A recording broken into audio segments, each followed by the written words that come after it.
Okay. I understand the learning disabled when I go to directions because I get lost in this building.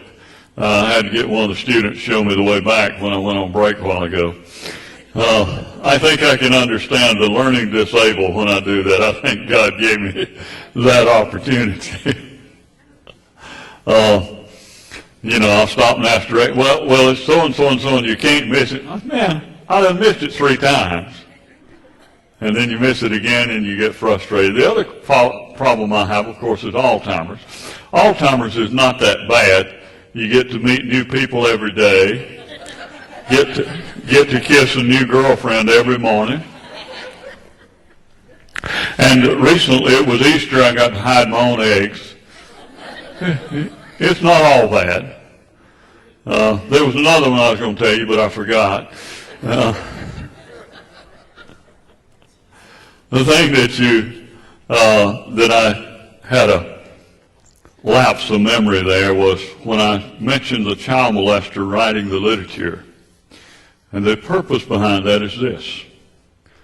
As long as you're using and blaming the way you were formed for the behavior, the child molester will say something like this. They eventually will step up to the plate and they'll say, the child enjoys it. I enjoy it. We were made that way. Why do you discriminate against us? That's why I was saying that once you give up the idea that every passion of the flesh must be made subject to the law of God, then you have opened the box for your temptation becoming your pet peeve that you blame God for creating you that way. So that's why I referred to that. Now I want to talk about 7 choices. Neil Anderson gives 7 choices. I'm sure he doesn't apply it exactly as I do to addiction, but I think it's 7 choices. What I'm going to suggest is these are 7 steps in addiction that also become 7 steps in recovery. The opposite side of those things. The first one is we have to choose between what is counterfeit and what is real. So I'll ask you, is a person who is using who he or she thinks he is? No, in fact, you think you're the best dancer on the floor. You think you're the best lover in the house and then wonder why nobody wants to go with you. You think you're the best lover best dancer on the floor unless somebody videotapes you. And if somebody videotapes you, find out you're a counterfeit. Now, the important thing for us to realize that if we use a substance, a couple of things. One is we take on the personality of that substance. Your addiction is subtle, deceitful, and powerful. And you begin to practice deceit. You begin to lie first to yourself and then to others about your addiction and your usage, and hide it and deceive yourself. You become eventually as counterfeit as the substance that you're using. And you take on that personality. Now, in recovery, I have to come to grips with the fact that I must deal with life on life's terms without turning to my counterfeit. Because I cannot turn to my counterfeit without becoming counterfeit. Second choice that I have to make is I have to make a choice between deception and truth. I have to accept the truth. Now for me, the truth is this: if I use, I will use too much. And if I use too much, I'll be out of control. As a matter of fact, if I use too much, I will not be teaching my classes. I'll be court-ordered somewhere to take classes. Now, I must not lie to myself deceive myself, give myself the opportunity to ever engage. I must deal with real life and what real life brings. I must recognize this, that I am not framed by what life brings me or the cards I've been dealt. That's when I said, no matter what your heritage, no matter what your environment, you do not have to remain in that condition. I'm not framed by the cards I was dealt. I'm framed by the cards I play. I didn't have to play those cards. I could have played some different cards that would have worked better for me.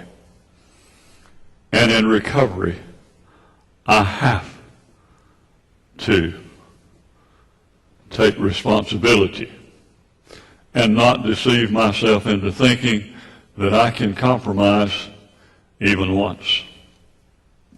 The third choice is a choice between bitterness and forgiveness. Bitterness and forgiveness. As I continue my usage, and if anybody mentions it, I tend to get pretty bitter about it if I'm holding on to it. Why do I choose bitterness over forgiveness? I choose bitterness because bitterness serves my addiction very well. Now I can continue in it, and it's pour me, and eventually pour me another drink. My bitterness serves me well. My dad said to me, son, I saw you as a pallbearer at my mother's funeral. You were the only one that had been arrested. And I sure hope you don't go that route anymore. Being a person holding on to my struggle, I turned that into bitterness. Discounted what he had said afterwards and only held on to the phrase of, you were the only one that had ever been arrested. And my attitude was, you ain't seen nothing yet. You see, too often, we get this poor me syndrome because of what happened. It's not what happened to us, it's how we chose to respond to what happened to us.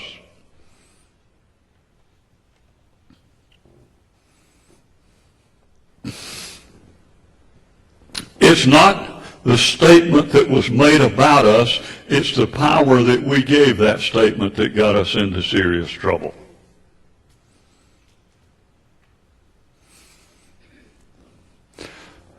Now, I'll tell you how I get rid of bitterness. If you got any grudge you can't turn loose of, when you go to a recovery meeting, they'll say, whose Father? Our Father. And it gets to a place that says, now, Lord, I want you to forgive me the same way I ain't forgiving nobody else. Is that what yours says? Lord, I want you to forgive me the same way I'm forgiving everybody else. There is nothing at that point I can't turn loose of. Because God got more on me than I got on all the people put together. So I'm going to turn it loose. I do not want to face him with something sticking in my craw.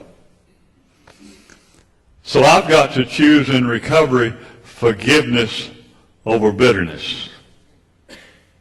Doesn't cost nearly as much to turn it loose. Then I've got to choose rebellion over submission. I know what the law is. I know what my family expects. And I've got to rebel against that which is responsible and choose rebellion over submission. Now, I get into recovery. I got to submit to some things I don't like. There's some people going to put some suggestions and some requirements on me that I don't feel like I need. But when I was running it my way, it wasn't working out too good for me. Hello.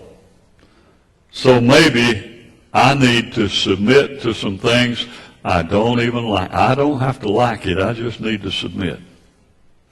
I may even understand it later. But recovery means I will do whatever it takes. Then I got to choose to continue my addiction. I chose pride over humility. You know, I had the 12 steps of insanity, came to believe that there was no power on earth greater than myself, realized that if other people would just do it my way, things would work out so much better, insisted that others should be living it my way, made a list of everybody else's faults and quickly pointed them out, made a decision to tell God, my best friends, and myself all of their faults so I didn't have to deal with mine. Made a list of everything that they did and got ready to have them removed. Made a list of everyone that had harmed me and got ready to get even with them so long as I could stay out of jail. Continued to take other people's inventory and quickly inform them. Adopted this as a lifestyle. And finally, when I had exhausted all resources and had a total breakdown or crisis, I got on the poor me syndrome and blamed everybody else for my lifestyle. Can anybody identify with that? If you're working with addicts, you probably can. If you've been one, you've been there. So I've got to swallow my pride. You mean I've got to be accountable to this guy? He ain't as smart as I am. But he has learned how to stay sober. And I haven't. And maybe I need to humble myself and listen and recognize something. He is going to tell me some things I don't want to hear.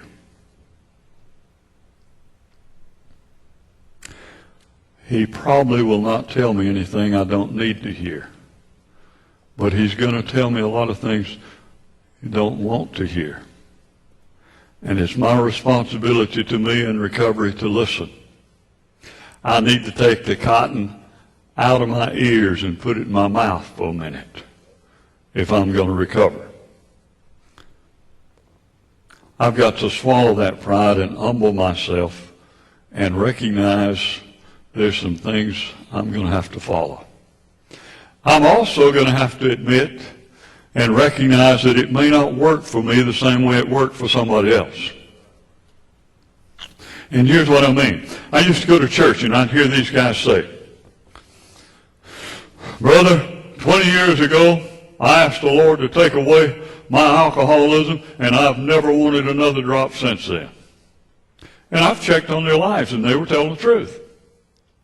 And I used to sit and struggle, and I'd say, "God, what's wrong with me? I ask you for the same thing."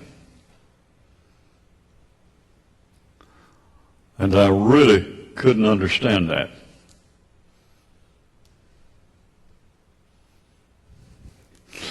We often do not understand, but we got to do it God's way in our lives, not our way. I liken it to healing. Are there some people that are miraculously healed? Absolutely. Are there many people who, because of the medication or the surgery or the treatment, experienced healing? And all healing is of whom? God. Now today I'm very grateful that God didn't answer that prayer the way I wanted it. Because for every one person I could help by standing up and saying God took away the taste, there's hundreds of people I can help because I know what it is to struggle.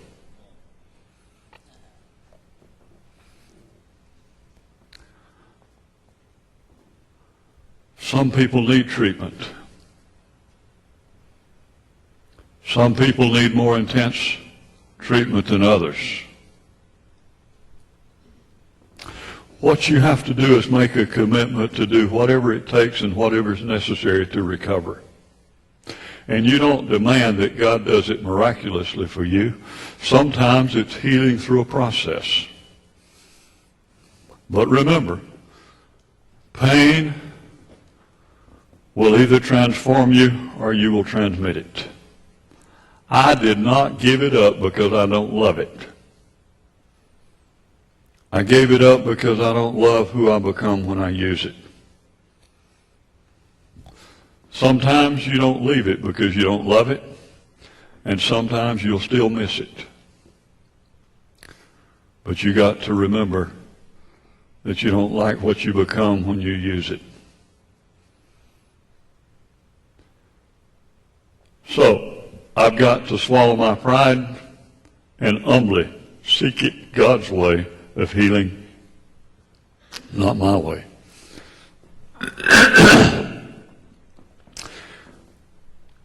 In addiction, you think you're choosing freedom because you think I'm free to do whatever I want to do whenever I feel like it. And your freedom is rapidly becoming bondage. I remember watching a pantomime one night, and I'll never forget it. They were acting it out, and the guy takes a little drink. And as he continues to act it out, the bottle grows. And in the final scene, he's standing inside the bottle. And he walks over and hits this side of it. And it just gyrates. He walks over the other side and hits it. It just gyrates. He reaches up, but he cannot reach out. And as I saw that, I thought, oh God, what a picture of addiction. You first start out playing with the bottle, playing with the pills, playing with the drug. And as time passes, you're not playing with the drug is playing with you. It's telling you you got to have it. It's telling you you can't go through the weekend without it. And all of a sudden, your freedom has become bondage. But in recovery, I have to recognize that the only way I'll ever really be free is to be alcohol and drug free. If I remain drug free, I maintain my freedom. And to choose not to be drug free, I'm choosing bondage. And in recovery, I must choose freedom over bondage. The seventh one is a curse over a blessing. And in the same way, most of us thought we were choosing a blessing. We thought what a blessing it was to pass it under everybody's nose and nobody knowing it. To be so cool that even our parents didn't know what was going on. To be so cool that our neighbor didn't know there was a drug dealer up the street. But we knew every drug dealer in town. We could get it 24/7. What a blessing. And all of a sudden, in recovery, I found out, what a curse. To know anywhere, anytime I can get it. What I thought was a blessing has become a curse. But in recovery, my curse becomes my blessing. When I walk into a prison to teach, when I have guys that come in to be taught, they do not care that I'm a licensed clinical social worker, licensed marriage and family, licensed mental health counselor. All of the credentials in the world mean nothing to them except for this one. I know what it is to have the jail door slammed in my face, and I've learned how to get out and stay out. Now I have credibility. And in my curse, I have to look back to some of the greatest curses that it ever put in my life. My journey began a long time ago, laying in my own vomit in a jail cell. And I ain't what I ought to be, but I ain't what I used to be. And in recovery, my curse has become a blessing. Even the curse of not miraculously being delivered has become a blessing today. So when I get into recovery, I have to work all of these steps in reverse. I got to deal with real life on life terms without a counterfeit. I've got to face the truth about my addiction and not compromise it. I must choose forgiveness over bitterness. I must choose submission over rebellion, humility over pride, freedom over bondage, and a blessing over a curse. You see, the choices that I make are significant as far as recovery is concerned. Okay, does that make a lot of sense to you? Okay, we'll move to what we call denial. Now, you guys, probably with my accent, you think I'm talking about a river in Egypt, right? Now, really what I want you to understand, one guy put the alliteration this way: didn't even know I am lying. Now, the person that's truly in denial many times don't even know that he's lying. I have been the only fool in the group that didn't know I was lying. I'll guarantee you guys, I'll never touch another drop. I had one believer in that crowd. You know who that was? You're looking at it.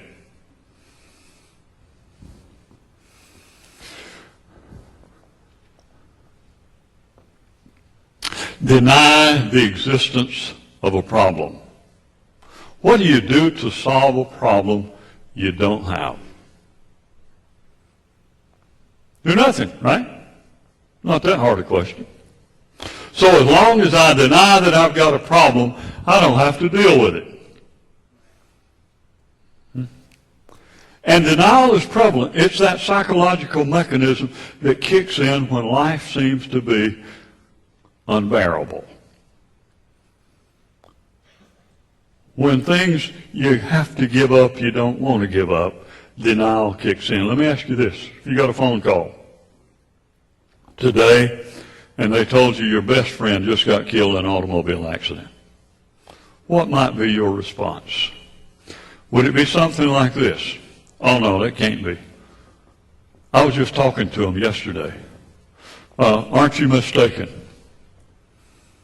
This couldn't have happened. Is that similar to what something you might have said? What is that? Denial. That psychological mechanism, it kicks in because it seems too painful to absorb. So you deny it. Now, I'm not suggesting that that's unhealthy. I'm just suggesting that psychologically that happens. So when those of us that are into an addiction get the thrill that we get out of our addiction, and somebody suggests it's a problem, do you understand why we deny? Because we might have to give up the thing that was the most exciting, the most thrilling, the most fun for a minute of anything we ever did. So our automatic psychological response is to deny the existence of a problem.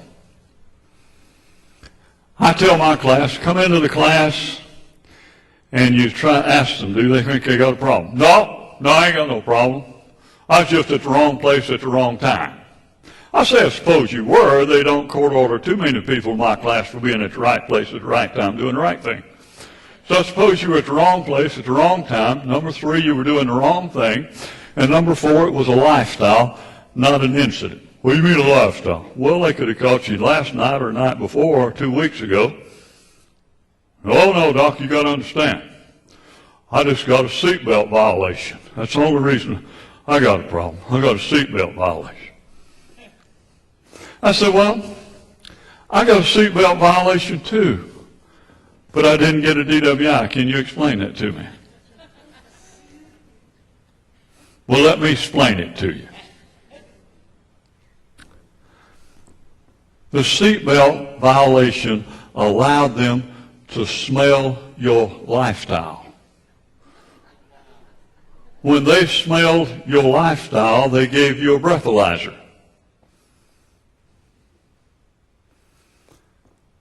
That lifestyle is what got you in trouble. The incident is bound to occur sooner or later when you follow that lifestyle. So it wasn't the seatbelt that got you in trouble, it was your lifestyle.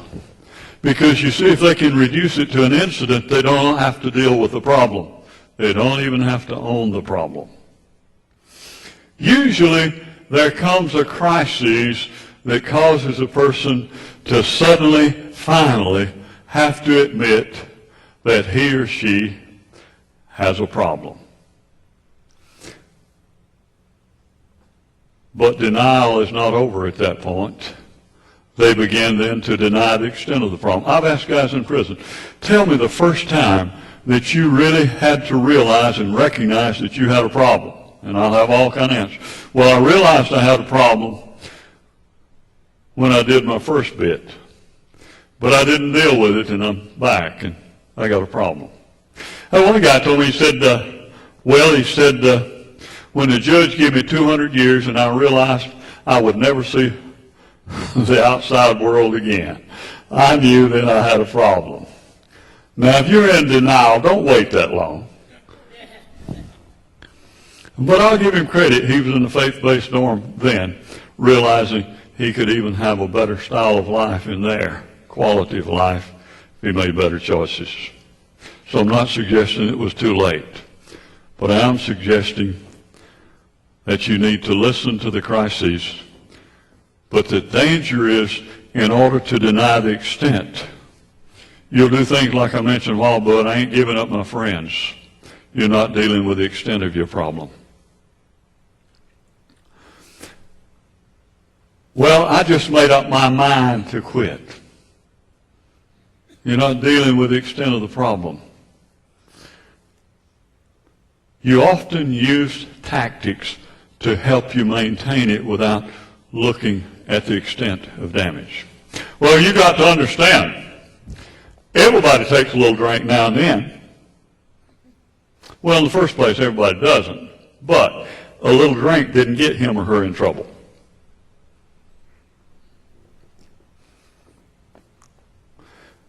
Well, it really ain't no big deal. Minimize. That's another tactic. A tactic, a behavior in which we engage in order to avoid change. A behavior in which we engage in order to avoid change.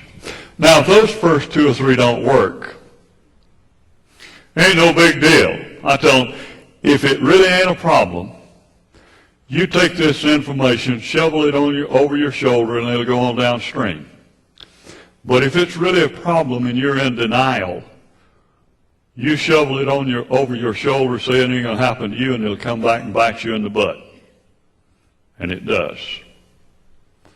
Then they will try attack. You think I got a problem. You're the one who got a problem. You guys trying to run my business. You think I got a problem. You drink.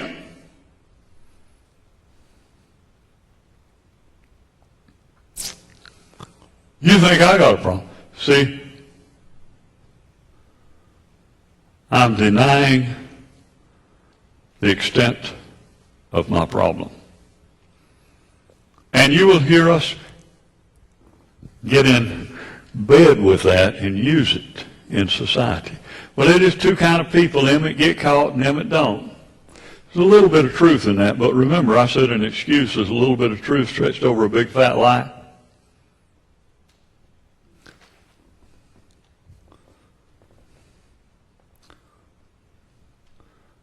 You see, if I'm engaging in a tactic, I'm trying to blame somebody else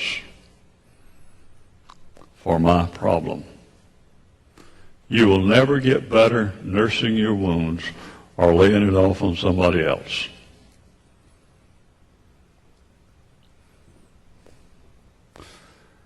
And as I said, when people commit heinous crimes, society comes and tries to explain it away. Charles Colson said this began when the educated masses repudiated religion and turned to Darwin and Freud.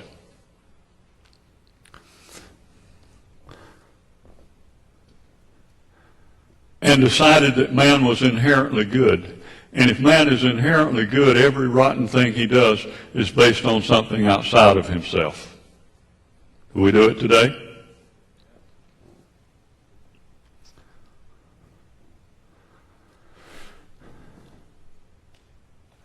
The only if I accept in my class is if it weren't for me, I wouldn't be here. Throw all them other ifs out. Somebody asked me a while ago what I meant by the statement, he who produces needs no excuses. If I do what I need to do in recovery, I don't have to put up an excuse for why I did not follow recovery. I often say the ladies or people at Welfare to Work, they are not hiring you to find a legitimate excuse not to get there. You see, there are three basic commitments that must take place.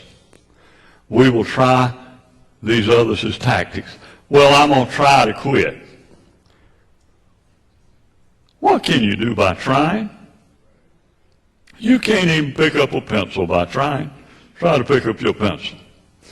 You didn't try, you did it, right? I'll try. What does I try mean in this addiction recovery? It means I have already given myself an excuse not to get it done, but if I don't get it done, don't you get on my case, because I didn't tell you I was going to do it. I was going to try. You have a hernia trying. I'll do my best. Your best thinking got you in the mess you're in. Doing your best will not get it done. I must do whatever it takes, whatever is necessary.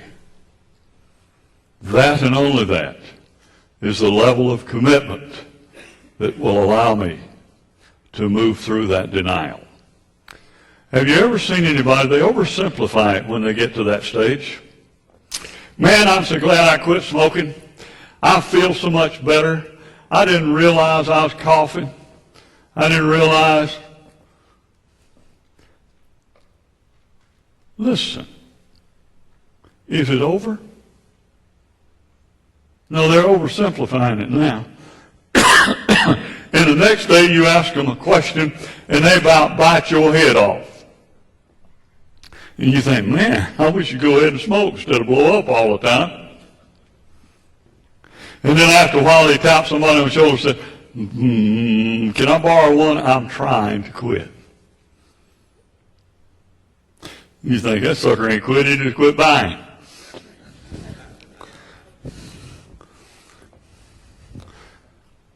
Another tactic that we use is casing people out. Well, I know he wants me to tell him that I'm dealing with my problem, and so I'm going to tell him that I've quit. I'm going to tell him or her exactly what they want to hear. Now remember, the purpose of a tactic is to avoid change. And if I avoid change, my life stays where it's at. Sooner or later I have to admit the extent of my problem. The extent of my problem was that it invaded my whole lifestyle. And that if I'm going to root it out, I've got to change not just incidents, but lifestyles. Now do you understand why the church family is so important? Because we can help to fill that void of friendship, of caring. That's socialization around people that are not using. If we choose to, we can fill that void. Now, if we move from the extent and finally accept that, then we get to that place that we doubt the solvability of it. Man, I've been off the bottle. When I first got off the bottle, everybody was happy in the community. Man, he's a different man. I'm walking on cloud nine. And after a while, those emotions hit me, and I'm depressed. And I think, well, you know, maybe one beer would be all right for a Christian. He can just drink one beer. Well, I finally convinced myself of that lie. 3 hours and 27 beers later, I realized I had a problem. Now I had a bigger problem. I hated hypocrites, and I just become one. I wanted to go back to the recovery group, to the church, because I knew it was real. I didn't want to go back because I was so guilt-ridden and embarrassed and didn't want to be a hypocrite. And I stayed up there and struggled with that. And finally, that night, right before church is over, I couldn't stand it any longer. I went to the front of the church, and I said, here's what I've done. I've asked God to forgive me.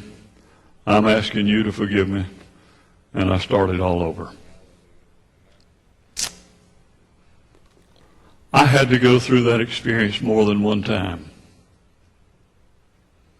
But remember, you may fail. You don't have to return to failure. If you don't get through that denial, you'll move to stage 4 of denial, where you deny that it's solvable for you. You know that other people have solved it, but you're different. That's when you give up on life. You either do one of two things when you get to that stage. You either give up or give over. Give up. You've seen people that give up on fixing their problem.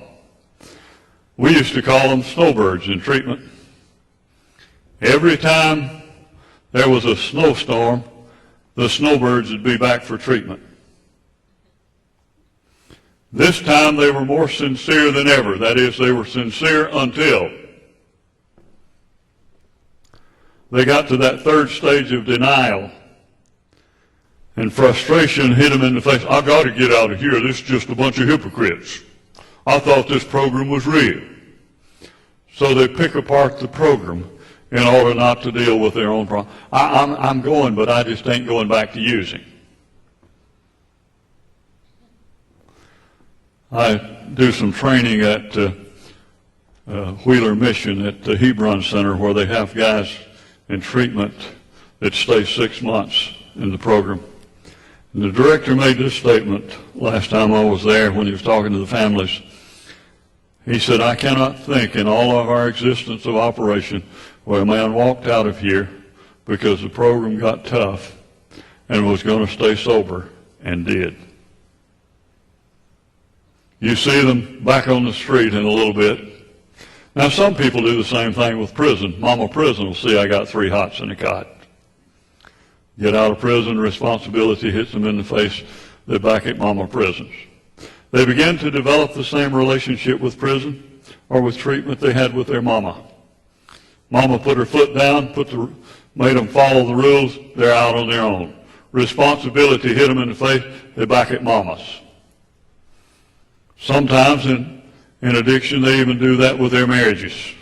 Responsibility hit them in the face, they're back at mama's. And if mama's an enabler, every time responsibility hits them in the face, and when that runs out, it's mama prison. Now, real important that we help them work through denial before they get to that point. But sometimes, even at that point, they give over. And everybody that's going to get out of addiction has to give up, but give over. Give up on fixing it themselves. Recognize that when they were running their life and thought they were in charge, they weren't. Step off of the throne room of your life. Come back into harmony with the purpose for which you were created, and submit to his authority. Give over the reins to a newfound life. Then and only then can you overcome, and can you overcome denial.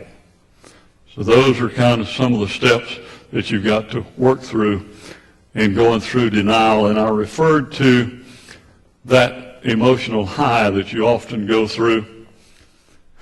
It's so important that we understand what I refer to as emotional oscillation.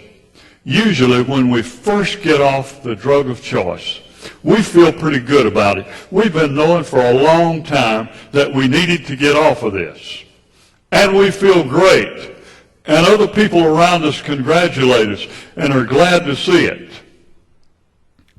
And we're encouraged. And for a while, we're a totally different person until the emotional cycle hits the other end. Now, so important that you understand this, because you need to understand something about this. Everybody, first, does not have the same emotional cycle as the other. And if you're married to somebody, one of your curves will go way up and way down, and the other will be more steady, but it still goes up and down some. Is that fair to say? You're there. My wife and I are different. As a matter of fact, if we got a phone call today and they told us we'd run a trip to the Bahamas, she has one sister that lives in Pennsylvania and one that lives in New York. She could call them without a phone. I would be excited, but I wouldn't be that excited. On the other hand, if we got a phone call 3 days later and said that call was all a hoax, she could call her sisters back without a phone. And I would be disappointed, but I wouldn't be that keenly feeling it. So some are more emotional than others, but all of us have that emotional cycle. And it's real important that when we're going, that we understand that either end of that emotional cycle is a time that we're dangerous for relapse. When we're feeling real good, it's easy to want to feel better. And when we are feeling depressed and miserable. Now, here's what's so important for believers, and that's this. When I'm up here, I really feel like God has done a great work for me.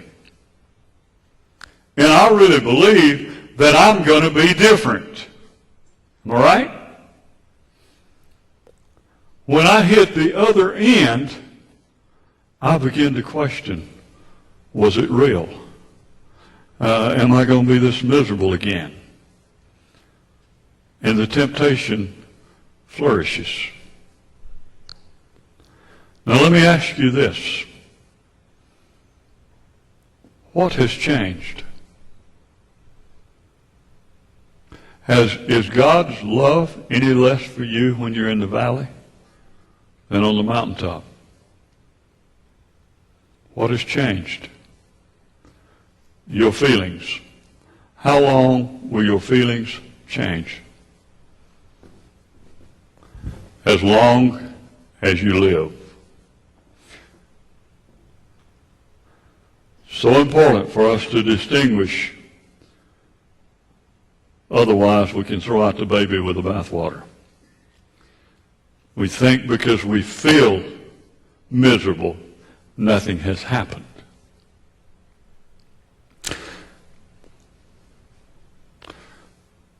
Don't anticipate that you will never feel that strong desire, that strong urge, that strong depression again. Just recognize the importance of getting through it without giving in. I remember a time when I was teaching, and it was one of those days when you teach and all of a sudden everything you're teaching seems to be coming back in your face. You ever try that? And you got the blahs. And then I pulled into the treatment center that evening. I was doing some counseling at Charter Beacon. I pulled in there. And the lady blew the horn and said, I suppose you know your car's on fire underneath. I said, I suppose I wouldn't be sitting in it if I knew that. I get out and look, sure enough, it was. So I go in and I can't find a fire extinguisher on the first floor. I get up to the third floor, I finally find when I come back, why, that'd be like throwing a bucket of water in the ocean. That thing's blazing. Allen County Fire Department's out there, followed by tow motor. Said, where do you want me to tow it to? I said, well, take it on over to Double B Garage. I'll get some of the parts out of it. Well, you got the cash? No, man. I got a Visa. Well, we don't accept no Visa. So you go on. I got towing insurance. I called my towing company. You know what they said? We don't tow them after they burn up. I started telling them, come change the tires. They promised they'll come change the tires, you know.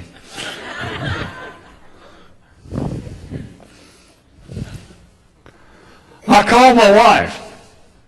I said, babe, I got 4 depressed clients to deal with. I want you to meet me at 9 o'clock.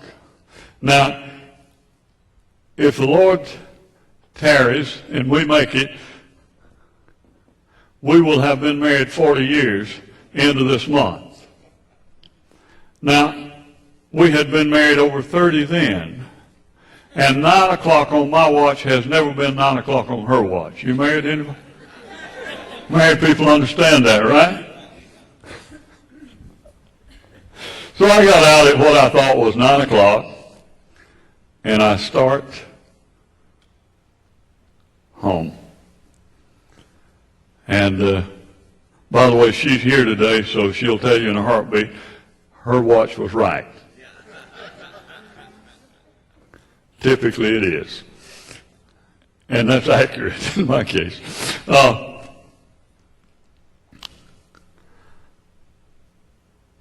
It's one of those days where whatever can go wrong will and will go wrong for me that day. And besides me, Murphy was an optimist. Sometimes you get that way, and everything that can go wrong will, and in early recovery, those are the toughest days to cope with. I don't always handle those days the best, but that day I did it right. I'll tell you how I know I did it right. I met a lady at Taylor University about a year later, says, you probably don't remember me, but said, you were counseling with my husband, and I said, you'll probably remember this was the day your car caught on fire. I remember that. Said, you were so much help to us, and we just referred another couple to you. I knew then I had made it through that time. I don't always do that. But in recovery, it's important for us to identify the low points and identify the high points that may lead us into temptation. And to recognize this, what we really feel at that moment is that if I'm going to be this miserable, I may as well give up. You are not going to be that miserable always. You may have several days in a row, but by the grace of God, you got to believe in yourself and in God's ability to work through you and get you through that without using. Because if you get through that time without using, you will get stronger, and those times will get further and further apart and less intense. Now, it's not like a stepladder. Once in a while, it'll still hit you like a ton of bricks. But you've got to remember, self-talk's important. I talk to myself a lot. I like to have an intelligent listener.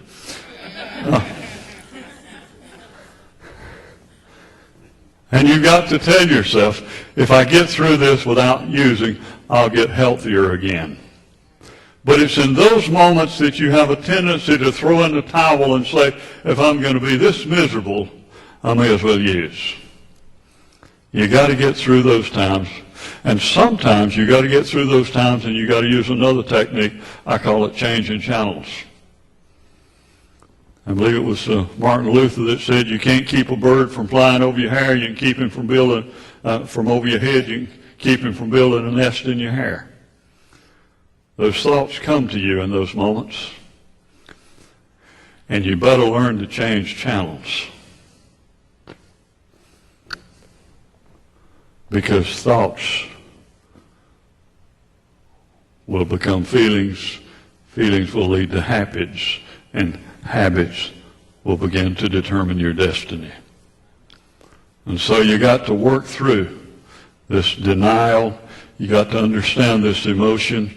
That emotional cycle will always be with you, but you got to get through that emotional cycle without using. It's 1:30. Let's start back sharply at 1:45, okay?